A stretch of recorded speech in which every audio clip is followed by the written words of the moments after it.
Assalamualaikum warahmatullahi wabarakatuh.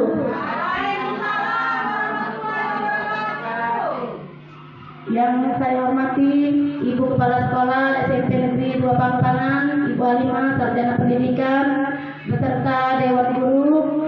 Yang kita banggakan calon guru penggerak kita yaitu Bapak Ari Pratama, Sarjana Pendidikan.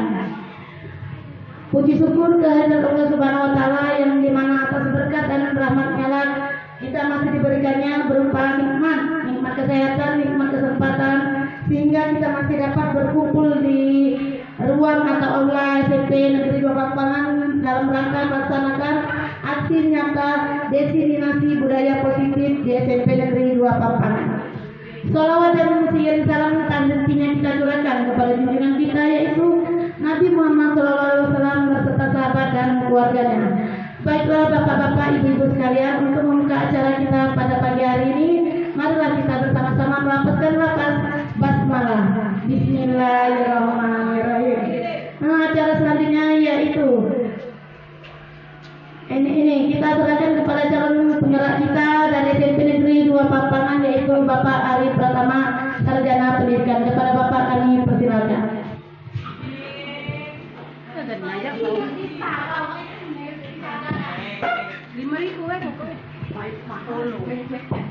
Baik, terima kasih kepada Ibu Mary Yawati sebagai MC pada hari ini.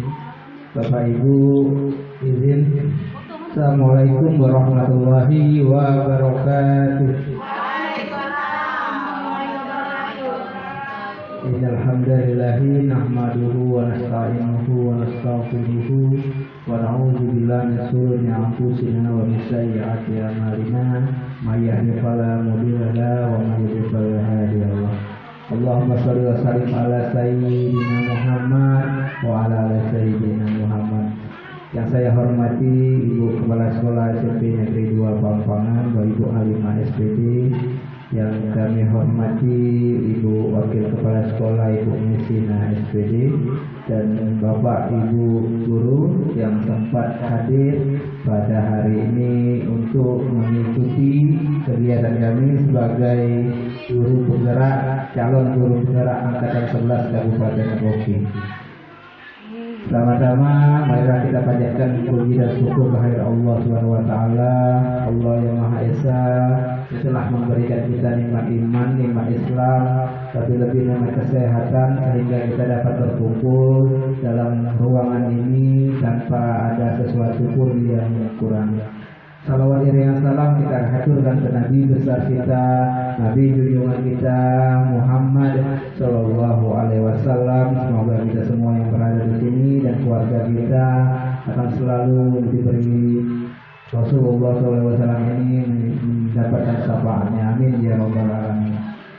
Izin Bapak Ibu sekalian, pada hari ini kami sebagai calon guru penggerak belajar di modul 1.4 itu tentang budaya positif. Ini adalah akhir modul 1.0. Setelah ini ada aksi nyatanya. Kami disuruh untuk membuat sebuah budaya positif atau membuat kebiasaan positif agar di sekolah ini tercipta suatu keyakinan atau budaya yang baik sehingga kita kedepannya menjadi lebih baik lagi. Pertama, inilah aksi nyata destinasi budaya positif. Selanjutnya kita sudah sama kenal bahwa saya ada bernama Ari Pratama SPD, calon guru penggerak angkatan 11 Kabupaten Oki. Nah, mari kita ice breaking dulu ibu-ibu. Silakan tegak di tempatnya masing-masing. Silakan ibu-ibu senyum selama 30 detik. Silakan senyum saja di tempat duduk. 1, 2, 3. Senyum. Boleh senyum, boleh tertawa, boleh kelihatan giginya. Oke, terima kasih. Silakan duduk kembali. Tepuk tangan untuk Bapak Ibu sekalian. Alhamdulillah. Ini adalah sebuah expressing agar memacu semangat, karena kita mempunyai hormon itu kalau kita senyum akan berdampak kepada pemikiran dan emosional kita. Selanjutnya kita buat kesepakatan dulu. Di sini kita harus punya kesepakatan agar diskusi ini berjalan dengan baik. Yang pertama di sini saya buat menghargai siapapun yang menjadi pendengar yang baik. Menghargai siapapun.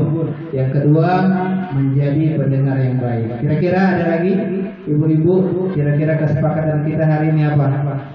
Pengennya? Kesepakatan kita hari ini pengen dibuat apa? Apa izinnya keluar dulu izin seperti itu? Apa mau makan di luar seperti itu? Oh ya, yang ketiga mungkin tunjuk tangan ya ketika ingin bertanya. Oke, terima kasih. Kita tambah sedikit. Bapak Ibu sekalian, apa itu disiplin positif? Seorang guru yang baik harus memiliki kemampuan dalam mewujudkan budaya positif di sekolah. Budaya positif tersebut dapat dijalankan dengan menerapkan konsep-konsep inti. Ini ada 6 pembelajaran di modul 1.4. Yang pertama yaitu disiplin positif. Kedua, motivasi perilaku manusia. Ketiga, keyakinan sekolah untuk secara umum global, dan ada keyakinan kelas. Jadi Bapak Ibu sekalian yang wali kelas, silakan buat keyakinan kelas atau kesepakatan kelasnya masing-masing, karena keyakinan kelas itu berbeda dengan peraturan kelas.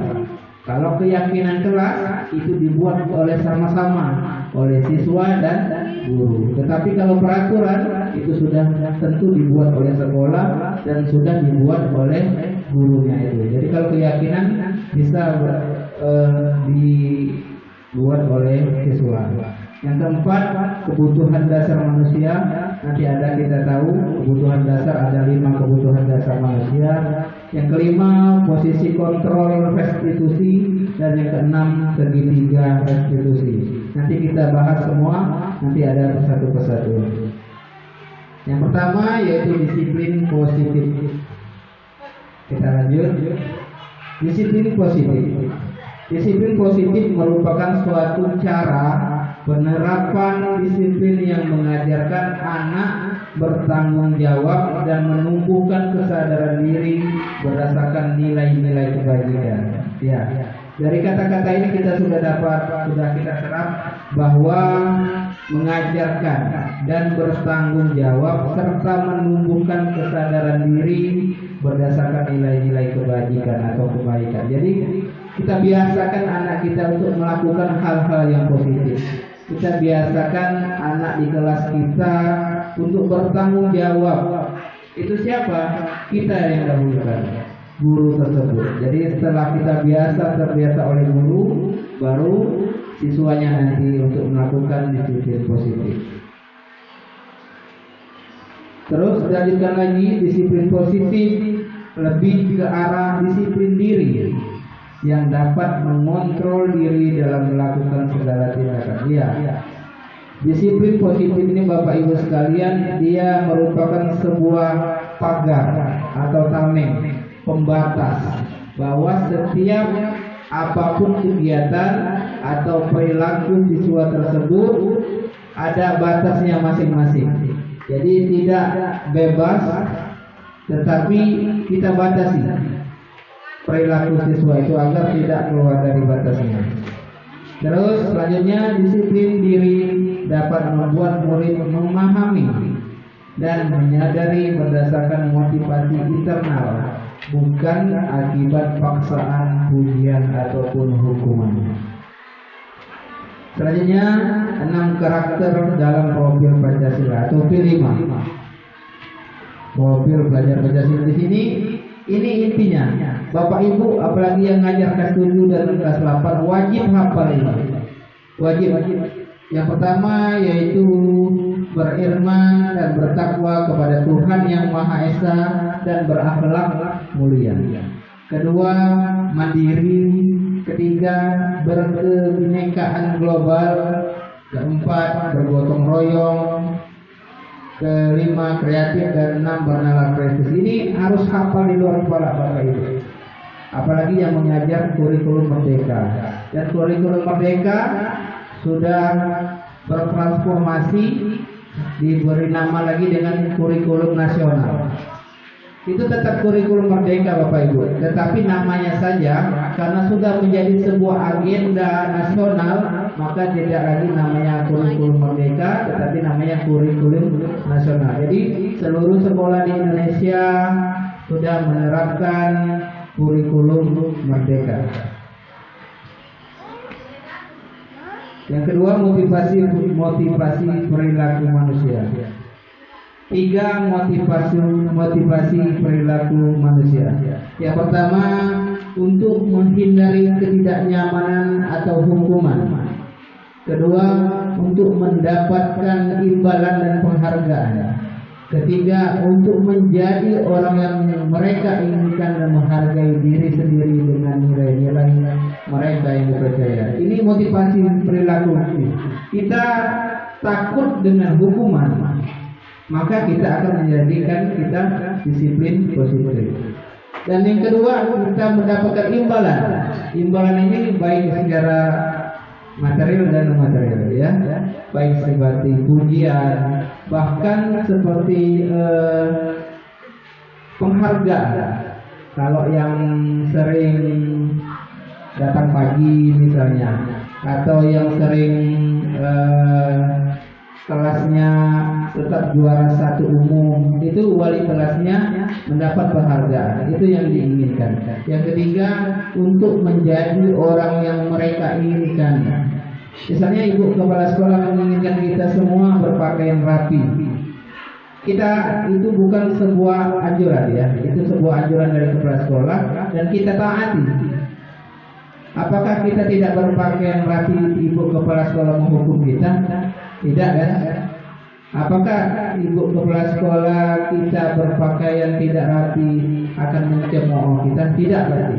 Tapi dimasuk di bagian ketiga. Apabila kita berpakaian rapi, disiplin positif setiap hari, maka kita akan menjadi orang yang diinginkan kepala sekolah dan menghargai diri sendiri dengan nilai-nilai yang dipercaya. Terus keyakinan sekolah atau kelas. Keyakinan sekolah ini global, tetapi kelas lebih kecil lagi. Nanti kita bahas. Yang pertama, keyakinan sekolah atau kelas. Guru berperan dalam mewujudkan terbentuknya keyakinan sekolah atau kelas dengan adanya kesepakatan antara guru dan murid. Ya, seperti yang kemarin kita tulis di papan tulis Bapak Ibu sekalian, keyakinan kelas 91. Tulis apa yang diinginkan siswa itu. Apakah siswa ingin gurunya setiap hari berdoa? Apakah siswa tersebut ingin guru tersebut setiap 1 jam pelajaran ada ice breaking? Nah, seperti itu. Adakan kesepakatan agar guru dan siswa itu terjalin komunikasi dengan baik. Selanjutnya yang lagi yaitu keyakinan sekolah atau kelas berupa pernyataan universal yang mudah diingat dan dipahami dan harus diterapkan di lingkungan sekolah. Usahakan kalimat di dalam keyakinan kelas itu singkat, padat. Seperti 1. Izin saat keluar. Mudah diingat, mudah ditulis, dan mudah diterapkan. Apalagi, misalnya yang kedua, kata-katanya jangan terlalu panjang dan jangan rumpang atau rancu, ya, harus singkat dan padat. Ketiga, keyakinan kelas. Nah, di sini ada keyakinan kelas. Dipelajari bahwa setiap anggota kelas itu harus apa? Harus belajar, harus senang, harus melakukan tugas, harus saling menghargai dan saling merasa aman. Ini bentuk keyakinannya, Bapak Ibu, ya. Terus selanjutnya nanti SPK. Terus yang kedua tadi ada kebutuhan dasar manusia. Kita manusia pasti mempunyai kebutuhan, keinginan, dan seluruhnya kita harus kita dapat. Di antaranya yaitu yang pertama pernyataan. Ketika seorang murid melakukan suatu perbuatan yang bertentangan dengan nilai-nilai kebajikan atau melanggar, sebenarnya dikarenakan mereka gagal dan melakukan peraturan dan memenuhi kebutuhan dasar manusia. Nah, di sini ini pernyataannya bahwa kita mempunyai kebutuhan dasar dan harus kita dapatkan. Ada 5 kebutuhan dasar Bapak Ibu. Di sini 5 kebutuhan dasar manusia dan seluruh manusia pasti butuh ini. Yang pertama yaitu bertahan hidup. Yang kedua yaitu kasih sayang dan rasa diterima. Ketiga penguasaan. Keempat kebebasan dan 5 kesenangan. Yang pertama bertahan hidup. Pasti kita membutuhkan makan, minum dan selain sebagainya. Selanjutnya kasih sayang. Apakah kita tidak butuh kasih sayang? Yang belum berkeluarga, kasih sayang dari orang tua, dari keluarga. Yang sudah berkeluarga pasti butuh kasih sayang dari istri atau suami, anak kepada orang tuanya. Dan yang ketiga penguasaan. Secara tidak langsung Bapak Ibu, kita mempunyai sifat yang ingin diimplementasikan baik di dalam kelas ataupun di dalam kehidupan di rumah. Kita ketahui bersama kita semua adalah pemimpin. Tinggal kita mau memimpin apa. Kalau kita sebagai guru, kita adalah pemimpin di dalam kelas. Jika kita adalah kepala keluarga, kita adalah pemimpin di dalam keluarga tersebut. Dan yang keempat, kebebasan. Kita perlu kebebasan untuk melakukan hal agar terpenuhi yang kelima, yaitu kesenangan. Kita pasti butuh senang. Tidak ada satupun orang yang ingin bersedih. Tidak ada satu orang pun di dunia ini yang tidak ingin senang. Maka inilah 5 kebutuhan dasar manusia. Selanjutnya Bapak Ibu silakan baca. Kita buat studi kasus seolah-olah terjadi di kelas kita dan terjadi di sekolah kita. Nanti saya minta pendapat Bapak Ibu sekalian. Kita beri nama ibu yang di luar saja karena ini sedikit sensitif. Kalau takutnya Ibu Ucu atau Ibu Yesi, nanti Ibu Ucu marah lagi. Selanjutnya yaitu Ibu Zulaika. Maaf ya kalau ada Bapak Ibu keluarga yang bernama Ibu Zulaika. Guru wali kelas 9H. Itu kelas 9H gitu. Sedang bingung menghadapi pula salah satu murid di kelasnya, yaitu bernama Tommy. Ada tak siswa itu nama Tommy? Katik, nah dipilih kan yang memang tidak katik. Beberapa anak telah mengeluhkan Tommy yang seringkali meminta bekal makan siang mereka dengan paksa. Nah, Tommy ini minta makan Bapak Ibu. Karena kita ini full day, balik sekitar jam 2, kan kita masih ada istirahat. Nah, di situ dia minta makan dengan kawan-kawan. Minta makan jak sesuap 2 suap lemak. Minta makan 3 wadah ini yang biasanya. Tommy seringkali meminta bekal makan siang mereka dengan maksa. Jika Anda menghadapi situasi seperti Ibu Zulaika, apa yang akan Anda lakukan? Nah, Ibu Ucu siap-siap Ibu Ucu. Menurut Doni, kira-kira apa alasan melakukan itu? Setelah kita mempunyai studi kasus, kita panggil Tommy tadi, kita wawancara, kita melakukan segitiga restitusi. Nah, ini Tommy mengeluarkan alasan. Ada beberapa alasan Tommy melakukan hal itu Bapak Ibu. Yang pertama, karena ia lapar. Karena ia lapar dan orang tuanya tidak membawakannya bekal. Maka kebutuhan dasar yang sedang berusaha dipenuhi oleh Tommy adalah kebutuhan untuk bertahan hidup, atau bahasa Inggrisnya survival. Ya, wajar.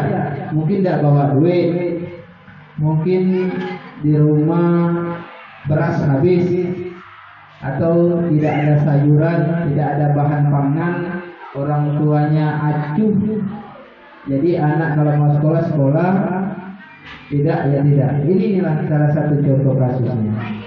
Dia berpikir sendiri, Tommy. Kira-kira kalau aku lapar, aku harus bagaimana?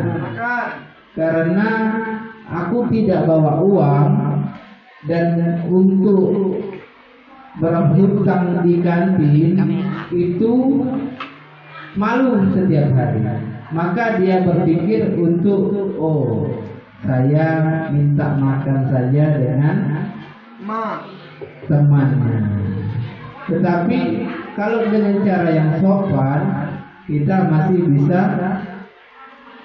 memaklumi. Tetapi dengan cara ini Tommy memaksa. Terus alasan kedua Tommy, karena dia merasa senang temannya ketika memperhatikan dia. Nah, ini tadi minta perhatian. Temannya melaporkan tindakannya itu pada gurunya, dan gurunya memberitahu orang tuanya, sehingga orang tuanya jadi memperhatikan dia. Maka kebutuhan dasar yang sedang dipenuhi Tommy adalah kebutuhan akan kasih sayang. Makanya Bapak Ibu, kita yang punya anak, selagi masih bisa kita perlakukan sebaik-baiknya, kasih sayang, perhatian itu curahkan sepenuhnya. Bukan hanya uang, ya, tidak selalu masalah uang. Anak yang nakal atau anak yang kurang perhatian ini akan menjadi anak yang temperamen, karena dia mencari kesenangan, dia akan mencari kasih sayang, dia akan mencari perhatian di luar rumah. Maka daripada itu, kita sebagai orang tua harus berpikir keras. Apakah kita sudah melakukan, sudah memberikan kasih sayang yang terbaik kepada anak-anak kita? Dan seandainya belum, maka manfaatkan itu selagi masih ada waktu ke depan. Jadi yang pertama tadi survival, bertahan hidup. Yang kedua ini kebutuhan kasih sayang dan rasa diterima. Dan alasan tiga Tommy yaitu karena temannya jadi takut dengan dia dan menuruti keinginannya. Maka sebetulnya Tommy sedang berusaha memenuhi kebutuhan dasar akan kekuasaan. Ya, kita ingin ditakuti, kita ingin menjadi pemimpin. Dianggap Tommy tadi harus mempunyai kekuatan. Dengan cara apa? Mungkin dengan cara menakut-nakuti, mungkin dengan cara memaksa, mungkin dengan cara kekuatan dia untuk meminta makan tadi. Jadi Tommy di alasan ketiga ini, Tommy berkeinginan memenuhi kebutuhan dasar yaitu kekuasaan. 4. Alasan Tommy galak minta makan dengan kawannya tadi karena dia merasa bosan dengan bekal makanan yang dibawakan ibunya dari rumah.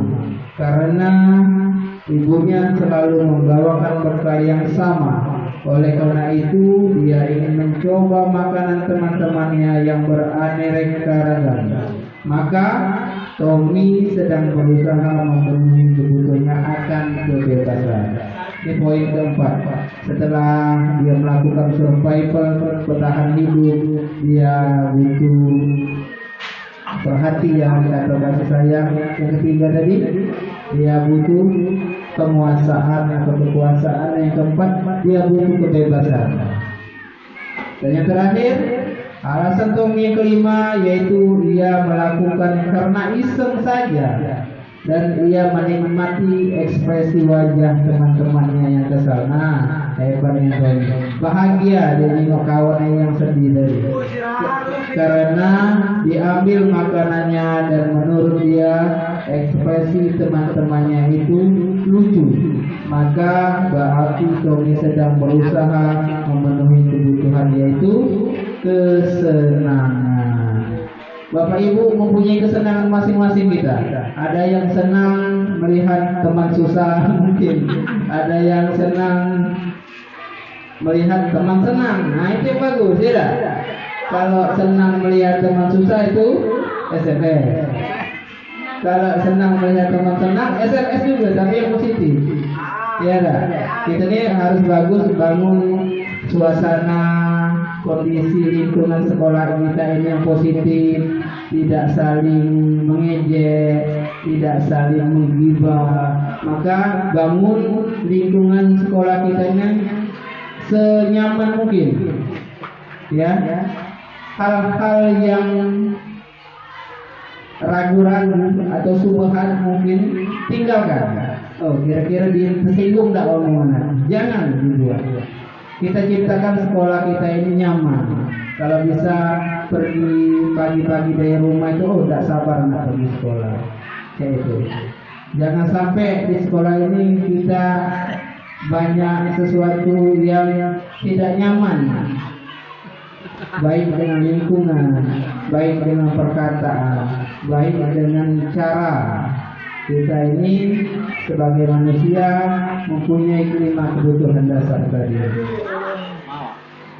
Terus selanjutnya yaitu posisi kontrol restitusi. Ada 5, yaitu guru sebagai penghukum, guru sebagai pembuat merasa bersalah, guru sebagai teman, guru sebagai pemantau, dan guru sebagai manajer. Ada 5 posisi kontrol. Di sini Bapak Ibu di sebelah kiri ada motivasi, ada identitas gagal, ada identitas berhasil atau sukses, ada identitas berhasil atau sukses yang lebih kuat lagi. Saya kasih contoh satu saja karena banyak. Guru yang berbuat hukum, guru sebagai penghukum. Apa yang dilakukan guru tersebut? Yaitu guru menunjuk-nunjuk. Itu berarti guru itu sebagai penghukum, Bapak Ibu. Guru menunjuk-nunjuk, guru menghardik, guru menyindir. Itu juga berarti guru sebagai penghukum, atau kita sebut hukuman itu sebagai punishment, ya, sebagai hukuman. Tetapi kalau guru sebagai pembuat rasa bersalah, dia melakukannya dengan ceramah, mengatakan seharusnya kamu itu seperti ini, atau ibu kecewa dengan kamu dengan melakukan ini. Itu ibu itu membuat rasa bersalah lebih lembut daripada penghukum. Ada yang lebih baik lagi, ada guru sebagai teman. Apa kata-katanya sebaiknya? Apa dari kata-kata sebaiknya? Yaitu membuat alasan-alasan untuk muridnya. Seandainya kamu tidak melakukan ini, kamu pasti masih berteman dengan si A. Itu berarti guru sebagai teman. Guru sebagai pemantau, kata-katanya apa? Menghitung dan mengukur. Perhitungkan ketika siswa tersebut melakukan kesalahan, dia harus mengetahui posisinya di mana. Dan yang terakhir sebagai manajer atau pengatur, mengajukan pertanyaan-pertanyaan. Maka daripada itu kita ajukan pertanyaan kepada siswa yang melakukan kesalahan, Bapak Ibu. Mengapa kamu melakukan ini? Apa alasannya? Itu kan lebih lembut kata-katanya.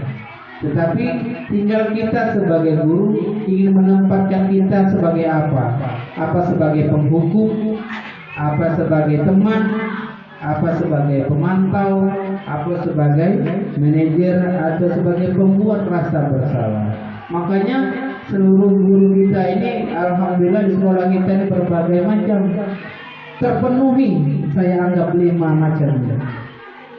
Makanya Kalau ada siswa yang bersalah, tidak apa-apa salah satu guru sebagai penghukum. Yang lain ada yang sebagai teman, membujuk, menasehati, dan ada yang sebagai mantau dari ujungnya. Bukan seperti itu tadi, tapi melihat kesalahannya, kira-kira akan dibenarkan dengan cara apa, seperti itu. Posisi kontrol restitusi. Di antara kelima posisi kontrol tersebut, sebaiknya seorang guru menggunakan posisi kontrol sebagai manajer. Bapak Ibu, yang paling baik itu sebagai manajer, Bapak Ibu. Tidak sebagai teman, tidak sebagai penghukum, tidak sebagai pembuat rasa bersalah, tetapi kita masih membutuhkan itu karena lingkungan kita, siswa-siswa kita, kebiasaan siswa-siswa kita masih tidak bisa sepenuhnya kita terapkan sebagai guru, sebagai manajer. Terus selanjutnya, posisi kontrol restitusi. Sebagai manajer, guru dapat berbuat sesuatu bersama murid, mempersilahkan murid bertanggung jawab dan mendukung murid agar dapat menemukan solusi. Diajak komunikasi. Nah, kau membuat si A menangis karena apa? Kita persilahkan. Kira-kira kamu bertanggung jawab tidak?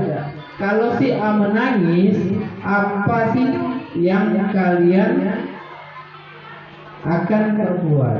Itu namanya tanggung jawab. Jadi tidak hanya kita melakukan sesuatu yang dianjurkan, tetapi kita tanya balik siswa itu. Kalau kau membuat si A menangis, maka kau sebagai pelaku kamu harus ngapain?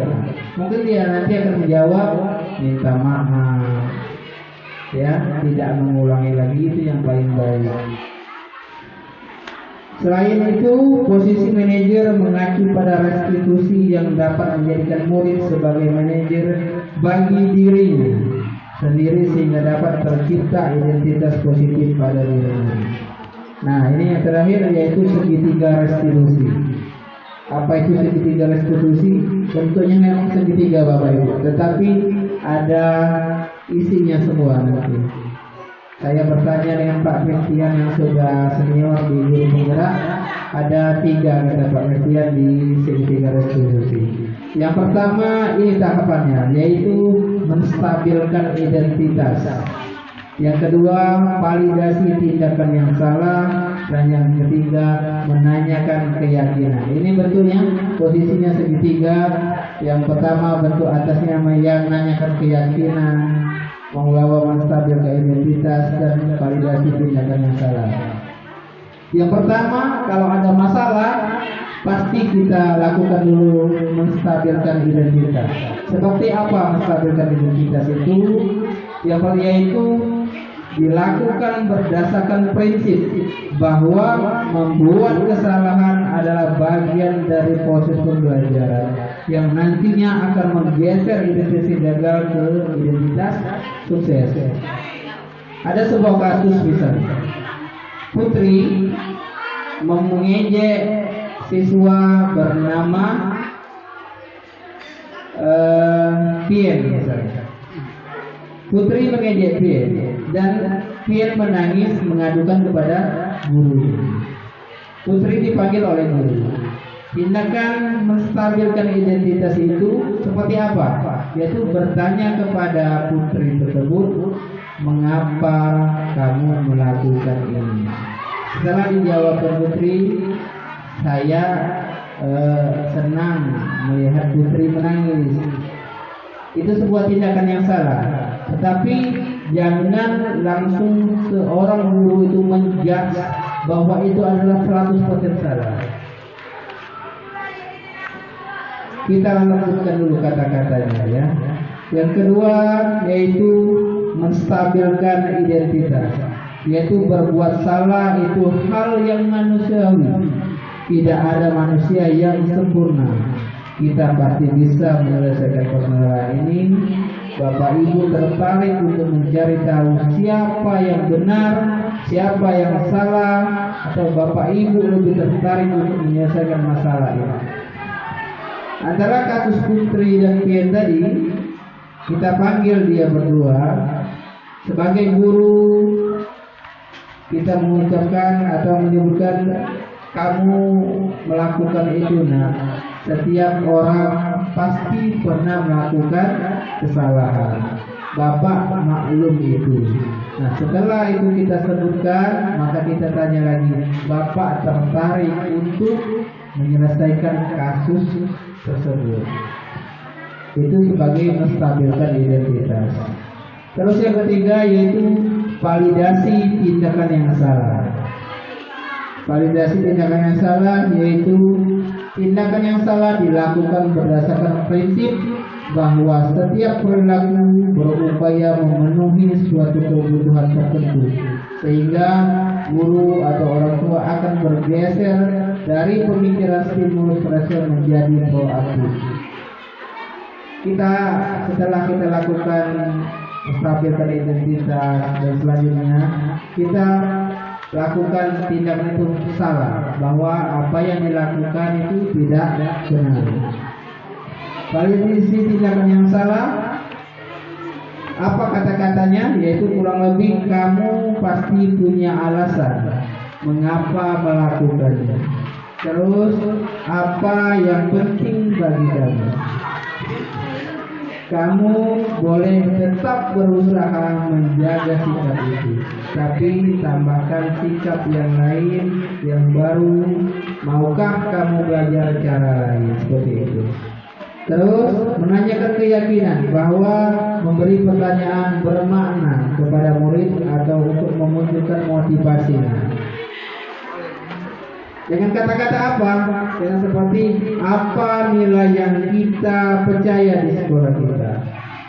Apa nilai yang kita buat kesepakatan kemarin? Seperti apa yang kamu rasakan? Kita tanya siswa itu, bagaimana perasaan dia ketika dia melakukan kesalahan itu? Itu menanyakan keyakinan. Selanjutnya,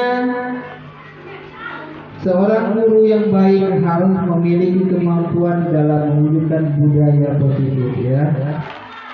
Oke, akhir dari pemaparan saya ini demikian. Semoga presentasi ini dapat menginspirasi. Akhir kata, semoga tergerak, lekas bergerak, dan mari menggerakkan. Itu saja. Terima kasih Bapak Ibu sekalian. Assalamualaikum warahmatullahi wabarakatuh.